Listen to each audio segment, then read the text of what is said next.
The farm in Holmes is a community-supported farm, or a CSA.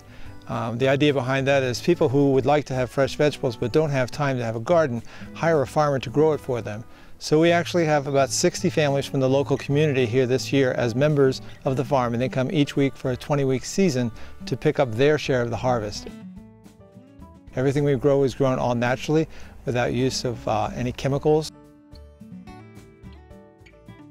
We have a full-time, full year-round program. We have the gardens in early summer, but then we also do a fall share. In the fall, we keep going with the harvest last year all the way till the week before Christmas.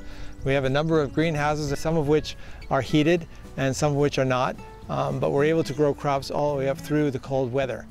This is a mixed farm. A mixed farm means we have both plants and animals, and we encourage all of the mutual relationships between them. So we have laying hens, we have meat birds that we will raise, roasting chickens, as well as a breeding pair of pigs from whom we're expecting a litter of piglets fairly soon. The pigs are a big help because they help to open up new garden spaces for us. They work the ground, they fertilize it for us, and they eat all of our weeds and all of our spent vegetables that we can't use or that have over-ripened or over-matured. One of the reasons we came to the farm at Holmes several years ago was that it was kind of a natural program opportunity both for us and for the Holmes camp.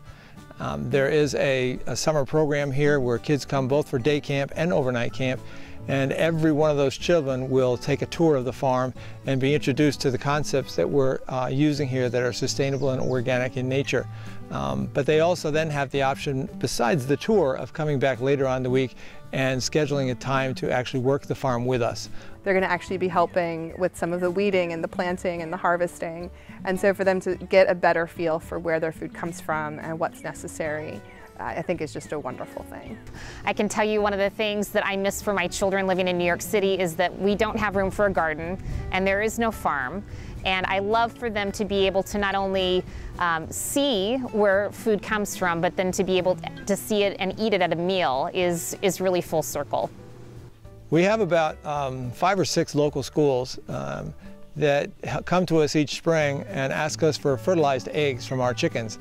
And they take them back to their classrooms and they hatch them for us in incubators. This year we had 5 schools participate in that program, and they came, got the eggs, and we received about 60 or 70 chicks back that we now have that we're raising to add to our laying flock. We never really know how the impact is going to be on the school kids who come here, but we get some amazing stories. They have come to us at times and said, you know, do you see those 2 boys over there?